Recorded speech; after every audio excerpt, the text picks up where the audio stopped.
in Luke 12. I have needed nothing.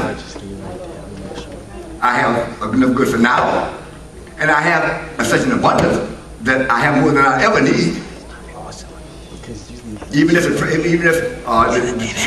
is reversed, that I have more than I ever need. You follow me? And let me tell you something. You get this. Whatever you're going through, you're going to seem like nothing when it's over. And you have got to concede that all of the rosy pictures that the devil is painting, nothing is as good as it seemed at the outset. But salvation is sinful.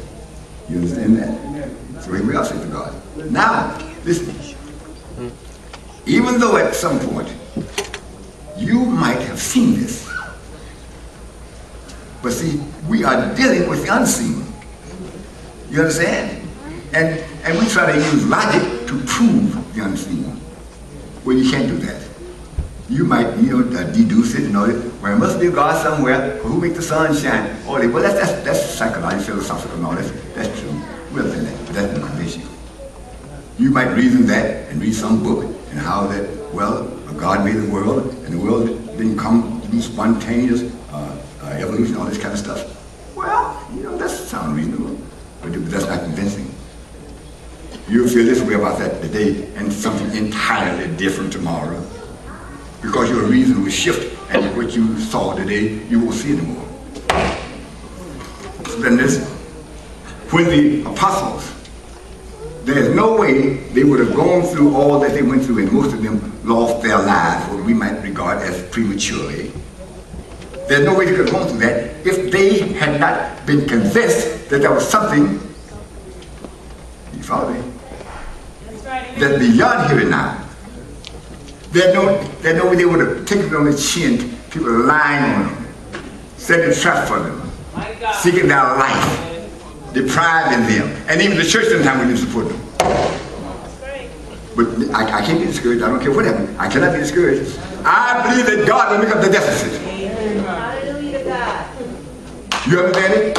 I believe that then, but I believe it more so now because I got light here, and I said, Lord, if I can hold on to this, I'll make it. Amen. Because I don't need no complaints. And not only that, I need more much because I live more than the ordinary lifespan, so I won't need too much more anyway.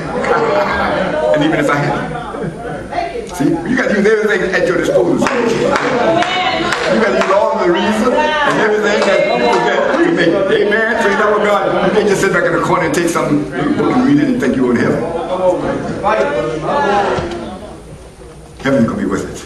Praise God. Amen. And wait just a minute. And if it's not, I would have known by now. Praise God. In 64 years next month, I would have found some reason to doubt it. Let me show you something. Many people have given up their convictions because it's going so contrary, and it is cramming their lifestyle, and they have given them up. Because but you say, what's all this? Now it's all this necessary anyway. Oh, you philosophizing yourself out of it. You decide that. You understand?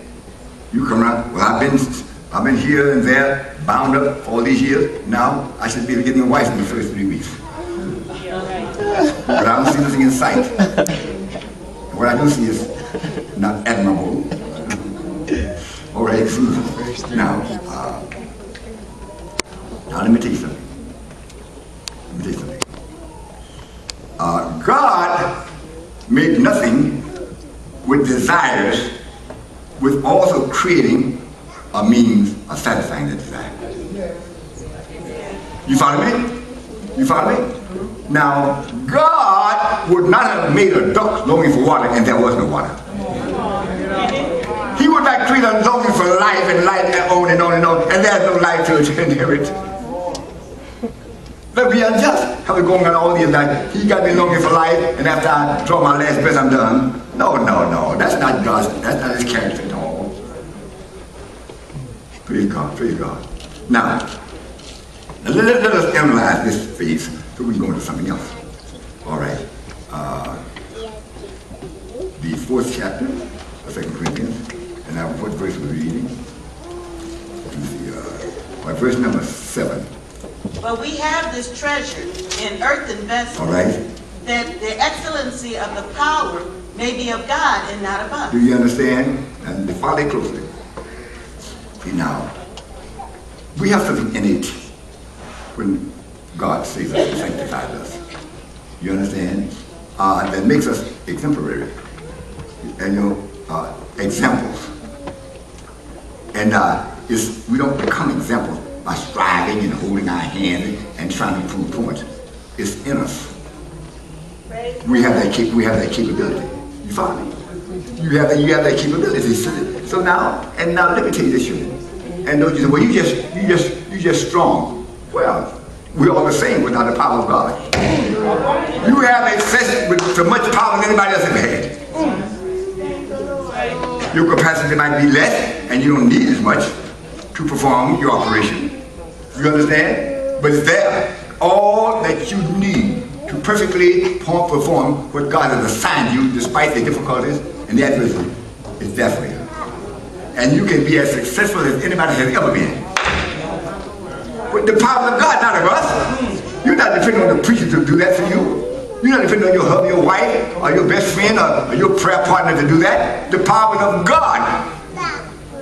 God is still with us, all that's necessary to stand firm. Which word, brother? Which word? Well, Which word? this scripture here, and I wouldn't get beyond this. Might just be a series, I don't know. Read. We are troubled on every side. Now listen. Now, as we indicated earlier, children, you do not get beyond trouble in this life. And there's more evident now than ever before. This world is in trouble everywhere. I'm moving. Where are you going? I'm going to Hindustani. To the Hindu religion. I'm going over there where they got a mosque here and that miracle thing that happened. And then they'll behead you perhaps, like they did the guy the other day. So they won't limit you. You can't escape it. You can't escape trouble. And I said, what happened? You come to church anymore? You back there? I just have so much trouble. Well, I say. That's why you got saved in the first because you're having so much trouble. Now you got saved. Now you got to go back in the world. That's a paradox. That's ridiculous. You got saved because you were having trouble and you were burdened down and under mystery all the time. And now you're having trouble and before you're saved. Why did you get saved the first trouble you had? No, you took it on the chin. And why can't you take something for God with a great reward awaiting you? Why? Well, God said, wait a minute. Read that again.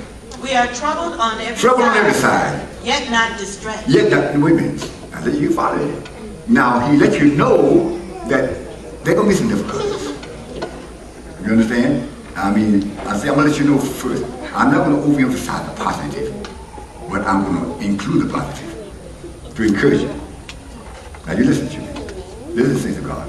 Now, that's why you need some experience so you can tell a little following behind. I can know what it's all about. I mean, it's a real experience that God will come in. Come on with it. We are troubled on every side. Trouble on every side. Yet not distressed. Well, now listen, he said you're going to have trouble on everywhere. In your home, I don't care how dear your marriage is, and how you taught your children the Ten Commandments and Beatitudes and everything else. You're going to have trouble. And regardless of who the responsible party for it might be, you're going to have trouble. On every side, from every source, from every means, you're going to have it. There's nobody so ideal and have so arranged life that they're trouble-free. Now, you might become an alcoholic and forget all about it, but you still got it. You might, a new drug might come out that would transcend you beyond that would be ordinary and give you an extraterrestrial experience, but you still going to have it. Do you understand it? And if you drink it, you might get you a fifth of Johnny Walker Red. When you come back and get off your high, you're going to have still. Okay, you're going to get another one. And then after a while, you run out of money, can't buy no more. And then I don't know, you might commit suicide. You understand? You better get it right. You better get it right the first time, because there won't be no second time. Do you understand? You're in trouble on every side of what happened. Yet not distressed. You're not, you don't hold up the white flag, the distress flag, SOS. You remember the Channing? You don't remember it, but you read about it. Save, oh, save. That's what SOS means. In other words, we're in distress. We've been hit by an iceberg and it knocked a hole in our vessel that we thought God himself couldn't sink. Do you know they said that? And there was such an exquisite operation here, and it was so worldwide renowned that God himself couldn't sink it. Read it. You probably can look it up on your computer right now. Titanic. And what happened to it. And the remarks that were made. And Captain Smith, oh, he was. And guess what? Where did God hold it? Because I don't need to sink it. I just send a little iceberg and I knock it over. I ain't gonna do you. I'll come down and help and chick hole in it.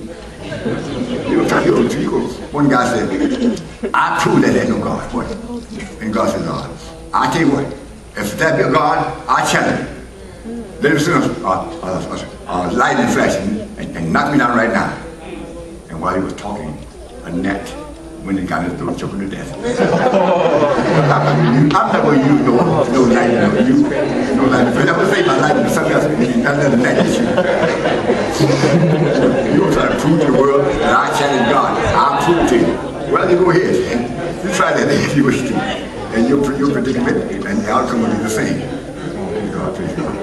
All right, well, we don't. We are troubled on every side. Trouble on every side. Yet not distressed. Yet not distressed. We are perplexed. Now listen to me now. Perplexed means confusion. Now, because we're saved, you're not going to know everything. You're going to have a decision to make that you're not clear on. And that's deliberate. God does that to prove you. God said, now, I'm going to make it nebulous and to see which way they're tending. And the Bible says, my reins. Oh, I'm about to get into something else. My reins will guide me. You know what reins are?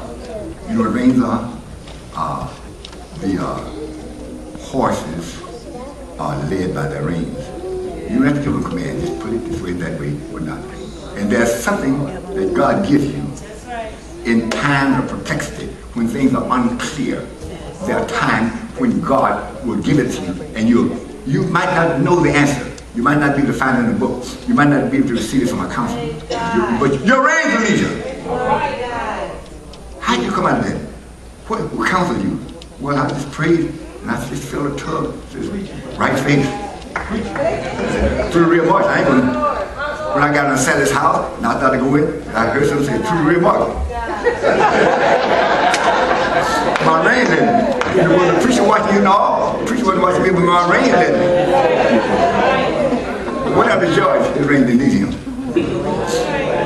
Come on. We are perplexed. Incidentally, it's that George in the house. We're not talking about you.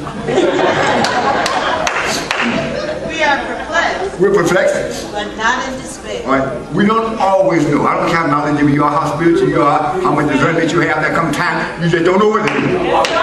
Lord, I don't know. Well, your husband said, wait, Lord. We are in a situation here, Lord. And Lord, and we have exhausted all of our means and resources. And Lord, we don't know what to do. And then we got all our little children here, right here, and we're going to extend it fast. And the Lord came through. They didn't know what to do. He admitted it. I don't know how spiritual I am, and I'm a prophet or whatever I am. Regardless of that, I don't know what to do. And it's not embarrassing or disparaging or belittling to say I don't know. God allows that in your best interest to see which way you're going. Because if you don't know what to do, I'm just going to leave you out there and see which way you're going. I'm going to see which route you're going to choose. You're going to choose either way, or that's seemingly either way, or the shortcut, or you're going to bite the bullet. My God, my God. What did you say now? We are perplexed. Perplexed? But not in despair. But not in what? Despair. I'm not going to give up. That's right. Amen. I just know that I'm further than top. You haven't seen any church in 8 weeks. I just give up. I just give up. I just I got no hope for me. And I just see everything happening all the time. And the things look like they don't love me no more. And all that. It's just all this catalog woes. You understand what I mean? And so, and I just give up. I'm in the street, I'm having a problem. And in the home, I'm having problems. And now in the church, I'm having problems. I'm going back. Lord help you. Lord help you. If there's any help for you. Amen. We're perplexed with what? Not in despair. But we have to go into despair. We're not giving up. We're not saying there's no solutions. We're not saying, I don't know what you say. Maybe you have been on a 3-day fast and things didn't come out as you expected it. Maybe you have you surrendered this and sacrificed this and you still didn't get the solution. Well, just a moment. Many people have given up because they didn't get that blessing, they didn't get that solution, and they gave up for God. And the next truck that came by had that solution on it. My God. And when you get off in eternity, you will mess around here, and just exactly when you said, I give up. And then the man would come and blow his express, what you call it? The truck that haul bring the boxes and whatnot. yes, right. Okay. Come in, says, I have your blessing right here. I have a blessing for you here. What's your name? Your name, Mr. Yeah, I think this is right there, I think. Yeah, go hear your blessing. No, I got mine already yesterday. No, that wasn't yours. This is yours. Oh Lord, I want this ready. No, you already got that on your own, so that's yours. You enjoy it. I'm going to tell you, that you better learn to wait on God. You better learn to follow the Holy Ghost. You don't make a panic move, an emotional decision. You got to live with the results of your decision. You got to remember that I'm mad. What do you want? Well, you got mad and you overreacted. Now you got to live with the results of it, which might mean life is not true. You say, what have you? I just got mad and I lost my temper. They're going to cost you your life. They're going to cost you your life. You made a decision. You made a decision. No, the young man got going to try marijuana and then something else, and you made a decision because you had a party and you didn't want to be a party pooper, and so you tried it. And now you're hooked for your life. You're trying to stop now, and now you're crying and you're weeping when you see the consequences, when you see what has happened to you and what's going to happen, and it's getting increasingly the worse. And now here you are. You still groping for the Lord. Don't know which way to go. Now you're blind and you can't see.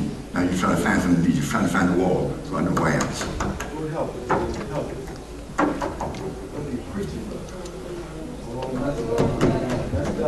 And that says, you got to go through the rest of your life now groping through the wall, trying to find the right way. Trying to find a way out, trying to find an easy exit, but there is no easy exit.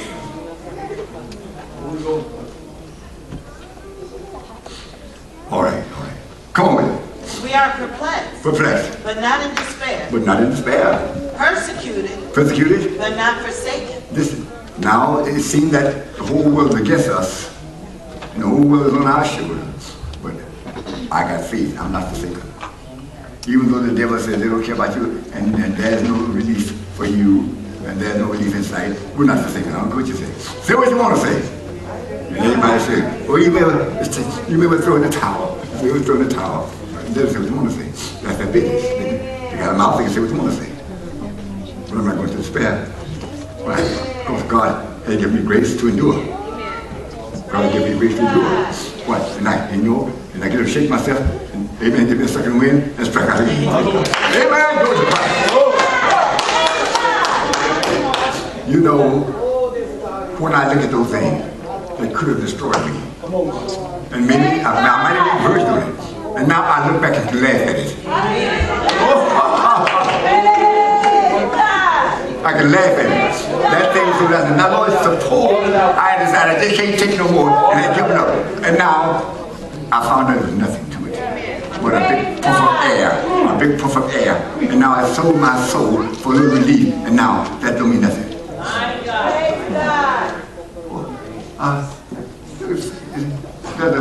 The lady that came from my hometown, and she lives in over next door. And her name is Susie. What's her last name? Susie. Cortisol. Anyway, and the Susie name. Yes. Wait.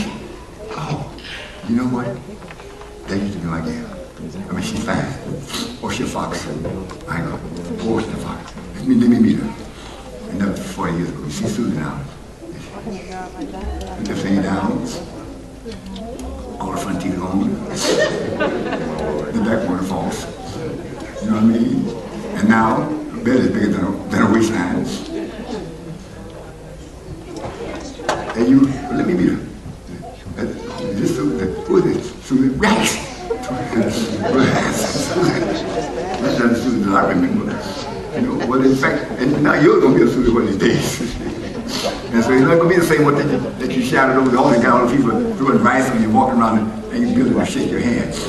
Susan going to get a birthday and all that. And you say, Susan, you're not what you used to be. She said, you're not the Dawn Moore and the Clark Gable that you used to be either.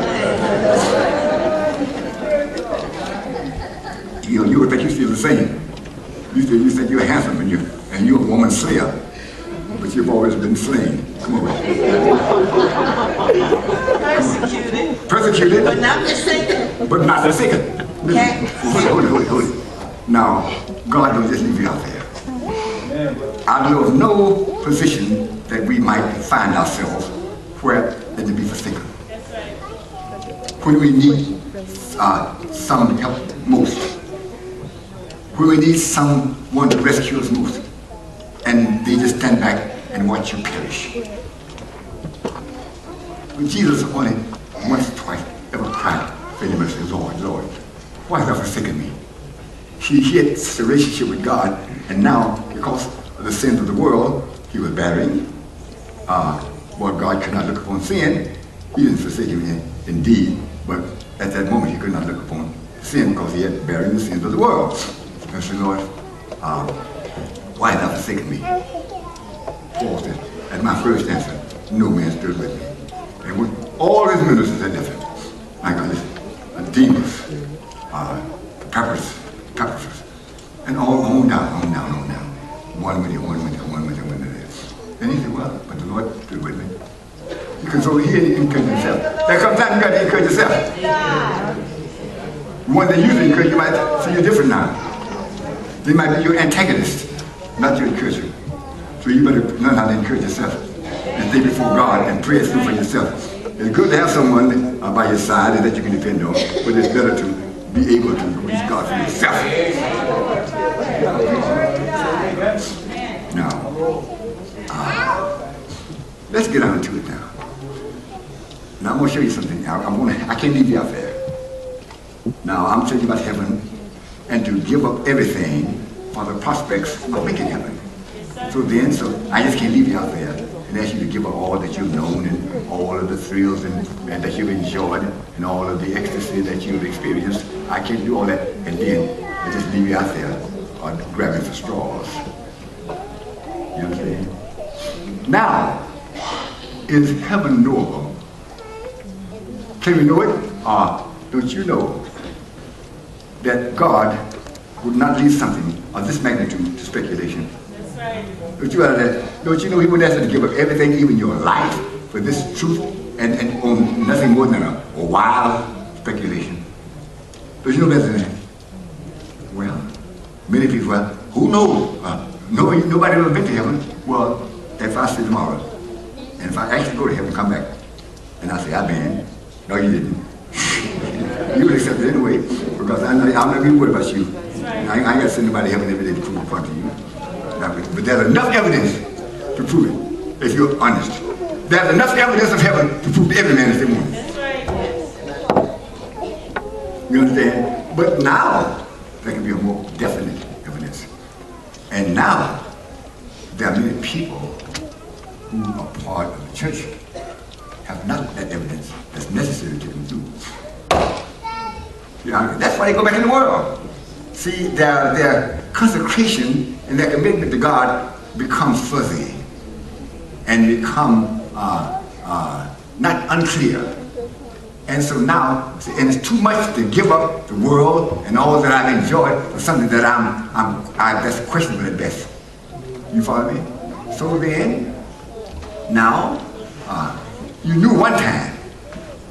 You know, Paul said, those who want to do this. Yes, sir. There was one time you knew it, but now it's further to you. One time you say, well, the Lord, I just knew what in the same scripture. Paul said, I long to be with the Lord. Because I know where I'm going. I'm not trying to get no prolongation by go and get a lot of things cut out of me and all this kind of mess. And eat up a lot of strong pure. No, that one. I know where I'm going. I'm lonely to get there. I'm just here for Christ's sake. I'm just here for Christ's sake. I'm just here to try to promote the kingdom. Not because I desire it, not because I'm clamoring to stay here, not because I'm cutting corners to extend my life a day or two more. Hallelujah. Bless me, Jesus. I'm going to tell you. All right, a little more. Persecuted but not forsaken. Persecuted but not forsaken. Cast down but not destroyed. Cast down but not destroyed. Always bearing about in the Bible. Wait a minute, hold on. I'm cast down, yes. I'm cast down and tossed about, but I'm indestructible. See, you can't destroy me. You can hurt me, you can hinder me, but you can't destroy me. Thank God I'm free. If I were destructible, I would have been destroyed 1,000 times. Every means in the world and out of the world, you can shoot me everywhere else. They try to destroy me, my reputation, and everything else, but you can't touch it. Do what you please, for all you will. And I know who will win at the finishing line. You gotta work like that. But you got your faith got to show you that. But now, there's stipulations. There are some stipulations. All right. Now, we're going to omit a lot of this. But now we need to belabor this point. Can one know without question, without accepting testimony, or some script written by somebody else about some extraterrestrial experience that you might say they might or might not have had? Can we know? I can speak on the affirmative with an emphatic yes. I don't have to talk to me after service and disprove it, because I know what I'm talking about. If I make a declaration, I know what I'm talking about. I'm not speculating. You understand what I'm saying now? As sure as I'm born. But now, however, here's the issue. Keeping this alive. Now there come times, if I just mess around a little bit and get light, I can't see it clear. And I become disturbed. And then too, and when you see things clear, you start taking long shots. You start making decisions that you ought not to make. Right? For your own best interest, which for your future, which you might not have, that's not yours in the first place. The future is not yours. All the time you own is now. All the time that you own is now. There will come a time that came by your way. The Queen of England one time said that I would give all my wealth for 2 more hours of life. She sensed that she was leaving this world. But there was nothing she could do. A time had come, and it was irreversible. If you're careful, by the time you reach for straws, and I'll sacrifice every conviction I got just for another couple of days. You hear what I'm saying now? There'll come a time when I know some very prominent Christians made that decision. So you got a situation, and without this, you will live maybe a couple of days. But with the operation, you live 2 years. I want to live. And guess what? Now the doctor was right. He lived about 2 more years. He died. And it's all the same now, whether you live 2 years or 2 minutes. You're coming to the end anyway. That's why I don't want to deal with eternity. See, I can deal with time, but not eternity. For what? See, I cannot deal with the infinite. My mind is not latitudinal. It's not extensive enough for me to project itself out into eternity. That's why people many times question it, because they can't understand it. They cannot fathom it. So they say, well, I don't know. I can't see it. And I don't believe anything I can't see. What do you do? Oh, how you know? You don't know me? Yes, I do. Yes, I do. I know you to a great extent. You believe in things that you can't see. Oh, you're challenging me, huh? And you sort of got a bobby pin? Give it to me right quick. Give it to me right quick. I got to move on. A bobby pin, hair pin.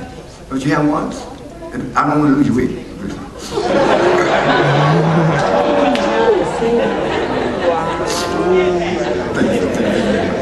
Okay. Now, okay, now you know what you can't see. I want you to come and put this bobby pin in this electric outlet here. And you don't see it, and we won't see you alone. I'm going to put it right here if you want to do that experiment. It's there available. And electricity is not visible. It's the power, not the light. The effect of it is, but not itself. All right. Now, where'd you stop? Cast down, but not destroyed. But not destroyed. Let's go to 2 Corinthians. We're going to try to explain here. 2 Corinthians, chapter 5. For we know. Now, you might say it's not normal. Well, who's been there? Well, the man that we're reading about right now, but we're going beyond that. You can say, well, you can accept that as being factual or just theoretical. Come on with it. For we know. We know. That if our earthly house. We know. See, I'm not speculating. I'm not guessing. We know. Look up the definition for the word know. Come on. For we know that if our earthly house of this tabernacle were dissolved, we have a building of God. And house not made with hands. See, listen. I'm not feeling my way. We know that. Oh, you sure? There's no way, you see, that I can make such a commitment. That I can venture my life. That I can face every death every day for this gospel. There is no way that I can expose myself to this with something that might or might not be. We know. But Paul, how do you know? Turn to Corinthians chapter 12, verse 1. Now this is not usual, but you can be just as definite. Come on. 1 Corinthians 12. 12:1. 2 Corinthians chapter 12, verse number 1. It is not expedient for me. It's not expedient for me. Doubtless to glory. Doubtless to glory. I will come to visions and revelations of the Lord. Go on. I knew a man in Christ. Now, he was a man. He would not designate whom. I'm talking about himself. I knew a man in Christ. About 14 years ago. About how many years ago? 14 years ago. Whether in the body, I cannot tell. You see, now, it was so dramatic, I cannot detail it because it was not a usual experience. You understand? It was an extraterrestrial experience, something above this world. Go on. Whether in the body, I cannot tell. I cannot tell. Or whether out of the body, I cannot tell. God knoweth. God knoweth. Such a one caught up to the third heaven. Oh, wait now. Now, many of you might be confused by the word heaven. Well, that's a many-faceted word. See, anything in the atmosphere called heaven, the Bible speaks about the birds flying in heaven. That's not what God is. Then you have the ecclesiastical church, and on. And then you have the elements, and what do you know what the stars and all this are. And then beyond that, you have the heaven where God dwells. And guess what? And God took Paul all the way through to all of those. And now listen. And now, let me tell you something. You can't teach for so much favorable experience without moving yourself. Nobody had the humility that would sustain them if God used them too much. So God said, I got to give you a thorn in the flesh to keep you humble here. Because I've shown you too much. And you might want to claim the So I'm going to have to give you a thorn in the flesh to hold you down. Many of you talking about being used of God, but you're going to be used. God got to give you something to hold you down. But that's in your favor. That's not a punishment. That's just a part of it. All right. Now, pause it now. But God gave him an experience that would convince him that I'm giving you something unusual. I heard something that I cannot utter. And it wasn't these false tongues, something else. Something really genuine. You understand? All right now. Let us go to Hebrews chapter number 6 quickly.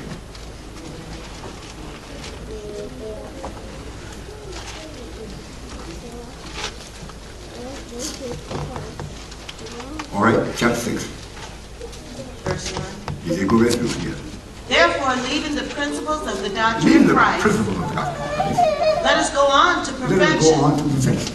Not laying again the foundation of repentance. Now, you're going to have to follow me closer through here because this is our focal point, and this is convincing to those who are honest and are willing to undergo it. Come on.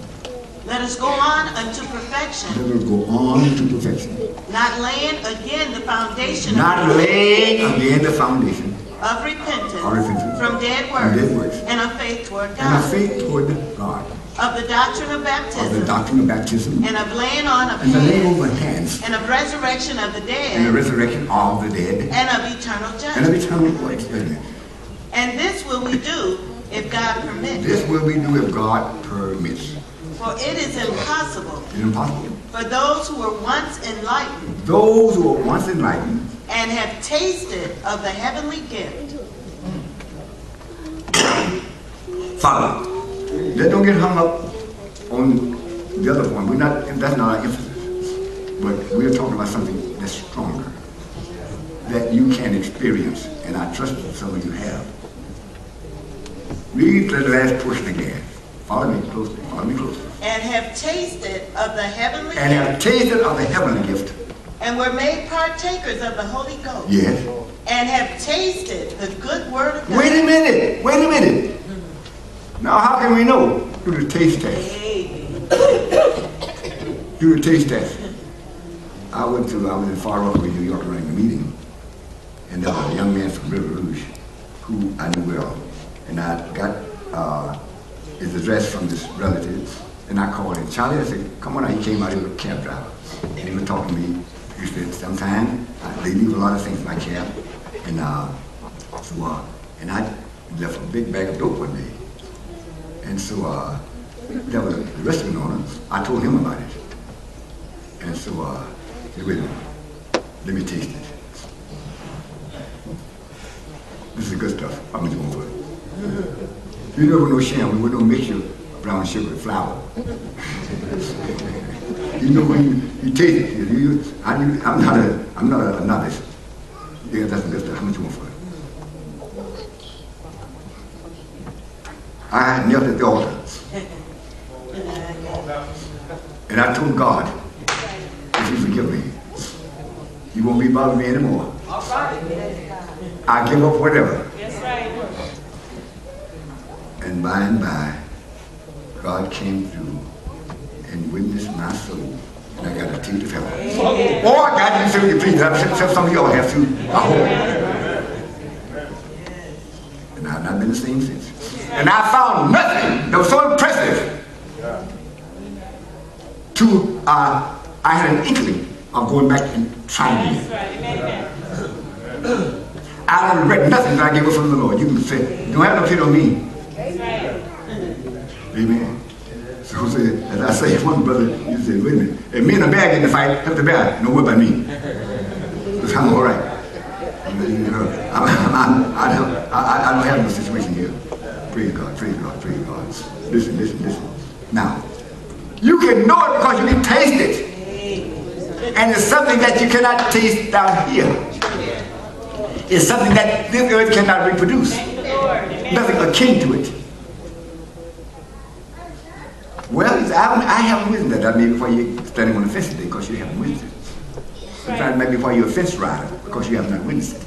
You can do it. God's not going to leave you down here holding and groping for the wall, amen, and have you give up everything, all this kind of stuff that you've enjoyed. He's going to give you something that's infinitely better. And it's incomparable. You can't even compare it. gonna let down in comparison. Well, I never expected it. I trust you will sooner rather than later. You understand? So that you walk around all your life claiming to be saved and wondering whether there's a heaven. And wondering about eternity. Well, one of these days you'll know it. And the hell too. Or you'll know it. You might not be able to convince you now, but one day you'll know it. A million years from now you'll know it. 5 seconds after you die you'll know it. Undeniably so. Unquestionably. Let me read one more passage, if you will. Turn to Revelation chapter 21, verse number 7.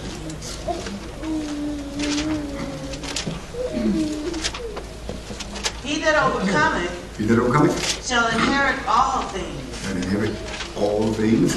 And I will be his God. I will be his God. And he shall be my son. And he shall be what? My son. My son.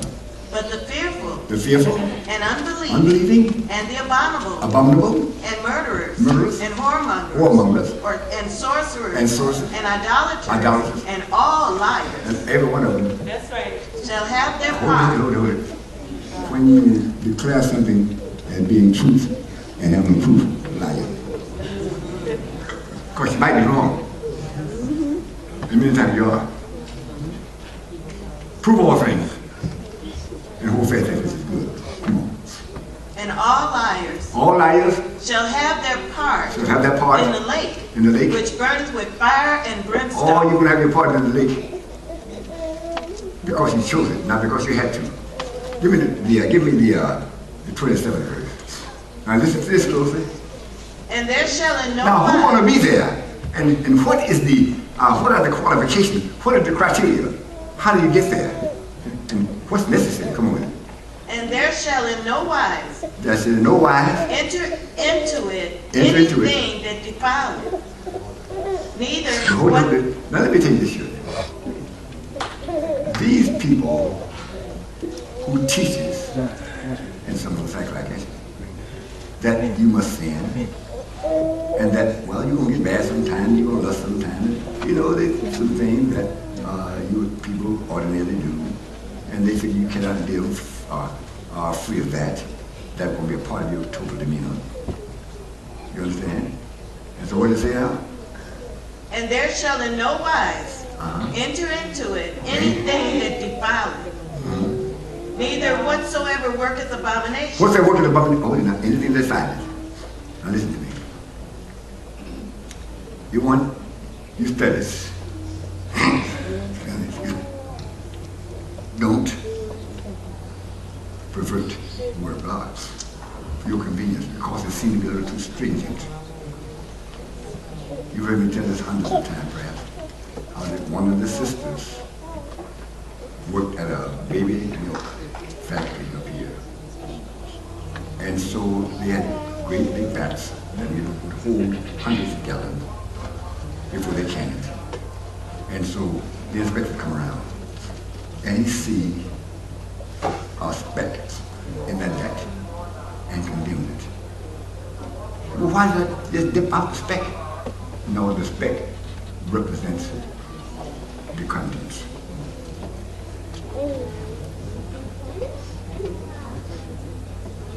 If God would allow a pinhead of corruption in heaven, through whomever, that would spoil the overall character of heaven.